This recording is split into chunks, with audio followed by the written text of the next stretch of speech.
Constitution of India provides for a parliamentary form of governance at the centre and state level in India.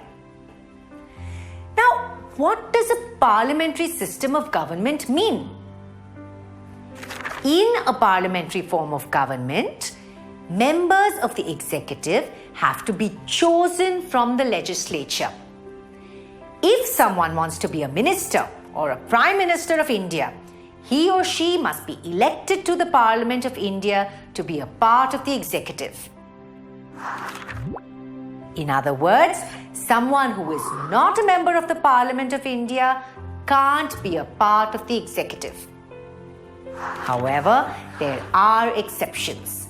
The President of India and governors at the state level are not elected to legislatures, but they are considered to be a part of the executive.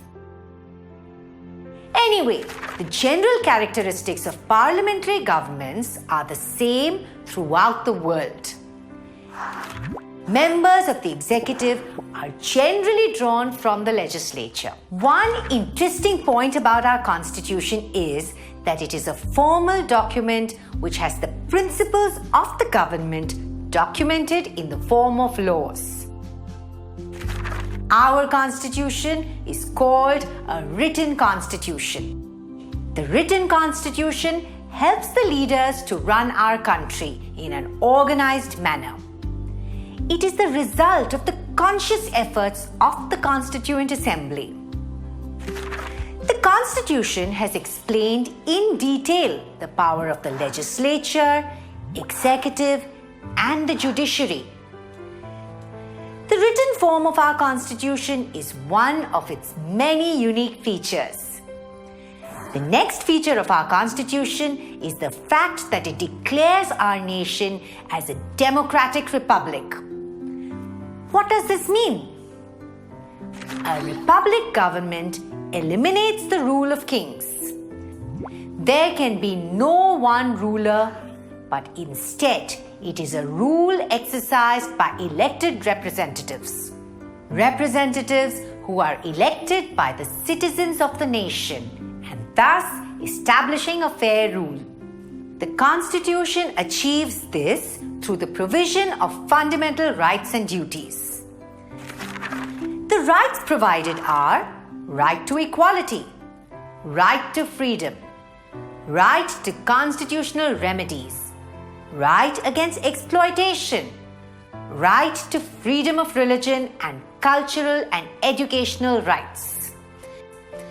These rights allow the overall development of citizens, and if ever these rights are violated, the citizen can approach any court seeking remedy.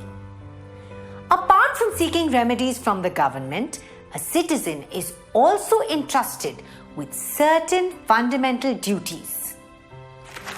Fundamental duties are duties that a citizen must perform compulsorily to benefit the nation. The main idea of fundamental duties is that every citizen must respect the Constitution, protect our environment, and protect our cultural heritage. The next feature of our Constitution is the independent treatment of religions in our country. This is why India is called a secular state. No individual can be discriminated against on the grounds of religion. Moreover, no particular religion can be considered to be the religion of the government or the nation. India is a religiously diverse country. All citizens have the liberty to practice the religion of their choice. However, in favor of public interest, the government has the authority to control certain religious practices. The separation of the judiciary from the legislature and executive is one of the features of our Constitution. The judiciary is the system of the courts present in the country. India has high courts at a state level and the Supreme Court at the central level. This separation provides the judiciary with sufficient powers. Also, an independent judiciary means that the government cannot interfere with the functioning of the justice system. The main principle of the judiciary is that every citizen has the right to seek justice and that all citizens are considered as equals in the court of law. No one is above the law, and the decision of the Supreme Court is final. The Indian Constitution creates a parliamentary system of government. Our Constitution has a provision called the Universal Adult Franchise. Universal Adult Franchise dictates that all individuals 18 years and above are eligible voters. No citizen can be denied the right to vote. Being the largest democracy in the world, it is very important that citizens of the nation vote for their representatives. Elections are periodically conducted with an adequate number of voters participating each time. The parliamentary system recognizes voters and allows the election of representatives through these voters. These elected members form the Council of Representatives. This council is known as Parliament.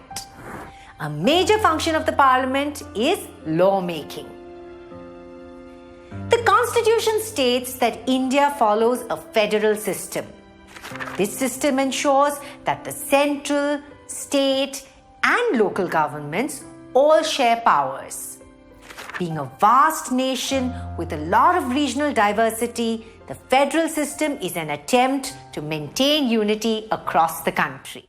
If you like this video and want to watch many more amazing videos like these, like and subscribe to our channel now.